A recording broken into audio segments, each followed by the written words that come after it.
निम्न में से कौन सा पदार्थ लेंस बनाने के लिए प्रयुक्त नहीं किया जा सकता? मिट्टी। एक उत्तल लेंस की क्षमता एक डायप्टर है, तो उस लेंस की फोकस दूरी है +100 सेंटीमीटर। किसी बिंब का वास्तविक तथा समान साइज का प्रतिबिंब प्राप्त करने के लिए बिंब को उत्तल लेंस के सामने कहाँ रखा जाना चाहिए? फोकस दूरी की दोगुनी दूरी पर। किसी गोलीय दर्पण तथा किसी पतले गोलीय लेंस दोनों की फोकस दूरियां 15 सेंटीमीटर है। दर्पण तथा लेंस संभवतः हैं दोनों अवतल। सरल सूक्ष्मदर्शा में किसका उपयोग होता है? उत्तल लेंस। किसी माध्यम के अपवर्तनांक का मान होता है sin I बटा sin R। एक उत्तल लेंस होता है किनारों की अपेक्षा बीच में मोटा। अवतल लेंस का आवर्धन m बराबर होता है VU। गोलीय दर्पण में फोकसांतर एवं वक्रता त्रिज्या के बीच संबंध है RF बटा 2। निर्गत किरण एवं अभिलंब के बीच के कोण को कहते हैं परावर्तन कोण। किसी अवतल दर्पण द्वारा काल्पनिक, सीधा तथा आवर्धित प्रतिबिंब बनता है जब वस्तु स्थित होती है। दर्पण तथा उसके फोकस के बीच किस दर्पण द्वारा प्रतिबिंब सीधा एवं छोटा होता है? उत्तल दर्पण। अवतल दर्पण है अभिसारी। उत्तल दर्पण से बना प्रतिबिंब होता है काल्पनिक एवं छोटा। निम्नलिखित में किस दर्पण द्वारा किसी वस्तु का वास्तविक प्रतिबिंब प्राप्त किया जा सकता है? अवतल दर्पण द्वारा। निम्नलिखित में किसमें बड़ा और वास्तविक प्रतिबिंब बनता है? अवतल दर्पण। समतल दर्पण द्वारा बना प्रतिबिंब हमेशा काल्पनिक होता है। किसी वस्तु का आवर्धित प्रतिबिंब बनता है उत्तल दर्पण से। काल्पनिक प्रतिबिंब हमेशा सीधा होता है। किस दर्पण में हमेशा आभासी और छोटा प्रतिबिंब बनता है? उत्तल दर्पण। निम्न में से किस दर्पण की फोकस दूरी धनात्मक होती है? उत्तल दर्पण।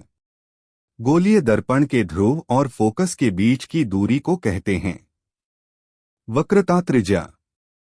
हजामत बनाने के लिए प्रयोग किया जाता है अवतल दर्पण। सोलर कुकर में प्रयोग किया जाता है अवतल दर्पण का। सर्चलाइट की परावर्तक सतह होती है अवतल दर्पण। रोगियों की नाक, कान, गले आदि की जांच के लिए डॉक्टर प्रयोग करते हैं अवतल दर्पण का। पानी में डूने एक उत्तल लेंस की फोकस दूरी हवा में इसकी फोकस दूरी की अपेक्षा कम होती है। उत्तल लेंस द्वारा काल्पनिक प्रतिबिंब बनता है जब बिंब फोकसांतर से कम दूरी पर रहता है। लेंस की क्षमता होती है फोकस दूरी की व्युत्क्रम।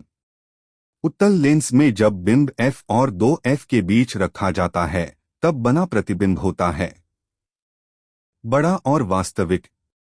दो वक्रीय पृष्ठों से घिरे ठोस माध्यम को कहते हैं गोलीय लेंस। नई कार्तीय चिन्ह परिपाटी के अनुसार दर्पण के सामने रखे गए बिच की दूरी ली जाती है ऋणात्मक। प्रत्येक लेंस के दो वक्रता केंद्र होते हैं क्योंकि लेंस की दो वक्र सतहें होती है। एक अवतल दर्पण की फोकस दूरी 10 सेमी शून्य है। उसकी वक्रता त्रिज्या होगी 20 सेमी शून्य। एक गोलीय दर्पण की वक्रता त्रिज्या 28 सेमी शून्य है। इसकी फोकस दूरी होगी 14 सेंटीमीटर। 10 सेमी शून्य फोकस दूरी वाले एक अवतल दर्पण के सामने 20 सेमी शून्य की दूरी पर एक बिंब रखने पर उसका प्रतिबिंब बनेगा दर्पण के वक्रता केंद्र पर। एक उत्तल लेंस की फोकस दूरी 20 सेंटीमीटर है। लेंस की क्षमता होगी +5 डायप्टर। प्रकाश तरंग का उदाहरण है पराबैंगनी तरंग। कौन सा लेंस अपसारी लेंस भी कहलाता है? अवतल लेंस।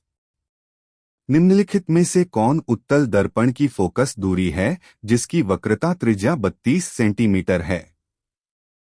+16 सेंटीमीटर। यदि किसी बिंब का प्रतिबिंब का आवर्धन ऋणात्मक है तो उस प्रतिबिंब की प्रकृति क्या होगी? वास्तविक और उल्टा। गोलीय दर्पण का परावर्तक पृष्ठ वक्रित हो सकता है, अंदर या बाहर की ओर।